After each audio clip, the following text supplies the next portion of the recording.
بسم اللہ الرحمن الرحیم۔ آج ہم آپ کو خاص وظیفہ بتائیں گے 25ویں شب کا۔ یہ ہماری تیسری شب قدر ہے۔ اس میں ہم پڑھیں گے نماز عشاء کے بعد ایک مرتبہ سورۃ فتح پڑھنا۔ یہ ہر مراد پوری ہونے کے لیے بہت افضل ہے۔ اگر آپ کی کوئی مراد ہے اس کو آپ دل میں رکھیں اور اللہ تعالیٰ سے سورۃ فتح پڑھ کے اللہ تعالیٰ سے دعا مانگیں تو انشاءاللہ آپ کی وہ دلی مراد پوری ہوگی۔ اس کے بعد ہم سورۃ دخان پڑھیں گے۔ یہ ہمیں قبر کے عذاب سے بچاتا ہے۔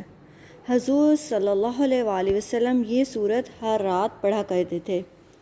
اس کے بعد ہم صلاۃ الحاجت پڑھیں گے اور اپنی جو بھی حاجت ہے وہ ہم اللہ تعالیٰ سے دعا مانگیں گے، اللہ پاک اس رمضان المبارک کی اس تاک رات کے صدقے میں ہماری وہ حاجت پوری کر دے۔ اور اس کے بعد ہم 2 رکعت نماز نفل پڑھیں گے۔ وہ ہم ایسے پڑھیں گے کہ سورۃ فاتحہ کے بعد 21 مرتبہ ہم سورۃ اخلاص پڑھیں گے اور اللہ تعالیٰ سے دعا کریں گے کہ اللہ پاک ہماری مشکلات آسان کر دے۔ اس کے علاوہ آپ میری پیاری بہنوں اور ماؤں سے گزارش ہے کہ جتنا ہو سکے آپ قرآن پاک کی تلاوت کریں، اپنی غلطیاں درست کریں، ترجمہ تفسیر پہ توجہ دیں، تاکہ ہمیں قرآن پاک ایسی چیز ہے جس میں دنیا کی ہر چیز کا، ہر دکھ کا، ہر تکلیف کا علاج ہے۔ اگر ہم اس کو سمجھیں گے تب ترجمہ تفسیر کریں گے تو یہ ہمیں سمجھ آئے گی۔ اگر ہم سمجھ کے پڑھیں گے تو ہمیں اور زیادہ لذت آئے گی، اور زیادہ مزہ آئے گا، اور ہمیں پھر پتہ ہوگا کہ اس میں ہر چیز کا علاج ہے، تو ہم اپنی ہر مشکل کا، ہر بیماری کا خود علاج کر سکیں گے۔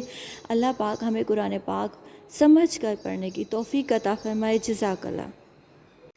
تیسری شب قدر یعنی 25ویں شب کی عبادت میں ہم 25ویں شب کو ہی 4 رکعت نفل 2 سلام کے ساتھ پڑھیں گے اور سورۃ فاتحہ کے بعد سورۃ انا انزلناہ فی لیلۃ القدر 1 بار پڑھیں گے اور سورۃ اخلاص 5 مرتبہ پڑھیں گے، اور سلام کے بعد ہم 100 مرتبہ پہلا کلمہ پڑھیں گے، کلمہ طیبہ۔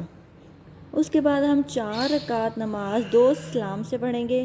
ہر رکعت میں سورۃ فاتحہ کے بعد سورۃ انا انزلناہ فی لیلۃ القدر 3 مرتبہ پڑھیں گے، اور پھر 3 مرتبہ ہی سورۃ اخلاص پڑھیں گے، اور بعد سلام 30 مرتبہ کلمہ شہادت پڑھیں گے۔